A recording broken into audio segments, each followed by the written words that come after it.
اهلا بيكم حبايب قلبي، عاملين ايه؟ وحشتوني قوي.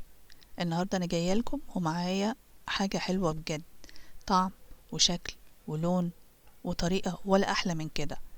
هنشوفها مع بعض ونشوف مقاديرها، وهتقدروا تعملوها بسهوله جدا. يلا بينا نشوف هنعمل ايه. ولو اول مره تشوفوني ما تنسوش تشتركوا في القناه وتفعلوا الجرس. احنا عندنا فواكه كتيره وكل واحد بيحب ويفضل انواع معينه. تقدروا تختاروا الانواع اللي انتوا بتحبوها في الطريقه دي.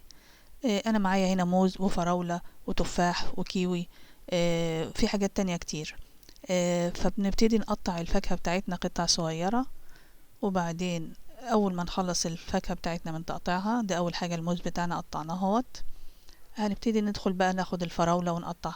وعلى فكرة عايزة اقول لكم ان احنا ممكن نقطع القطع اصغر من كده شوية كمان، يعني انا عاملاها بس انا محتاجة ان انتوا تقطعوها اصغر من كده كمان.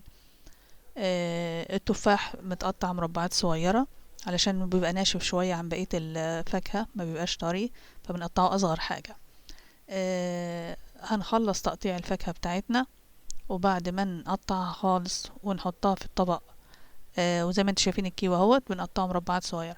بعد ما نحطها في الطبق هنجيب ليمونة ونبدأ نعصر عليها علشان الفاكهة لونها ما يغيرش قبل ما نكمل الخطوة اللي بعد كده.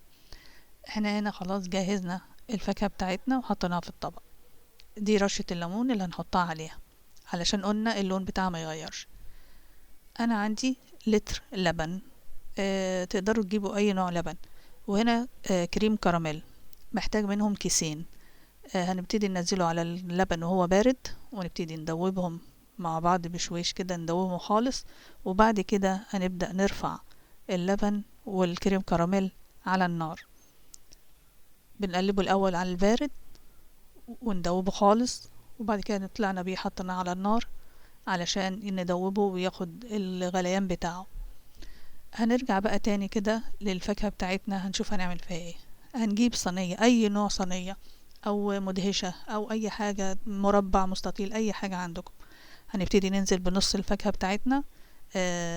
بنشكلها، يعني بنحط شوية فراولة على شوية بنشكل الانواع بتاعتنا خالص كده، بنخليها شكلها لونها مبهر كمان. بعد ما نحط نص الكمية اللي معانا، بنبتدي ناخد البسكوت اللي موجود ده، وبناخده نقطعه قطع، ما بنسيبوش سليم زي ما هو. يعني ده بسكوت شاي سادة، مش له اي طعم او اي نكهة او اي شوكولاتات او حاجة. بنبتدي نقطعه كده ونفرقه برضو، يعني حاجات عشوائية، مش محتاجة منك نظام او اي حاجة.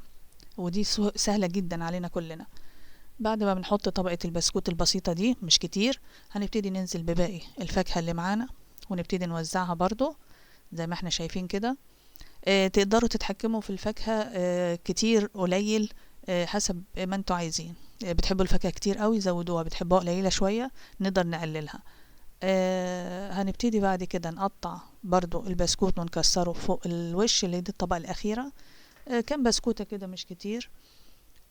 زي ما احنا شايفين العدد مش بناخد كمية كبيرة، لان المقصود مش يعني البسكوت، لا المقصود الفاكهة، بس دي بتدي لها اضافة حلوة قوي.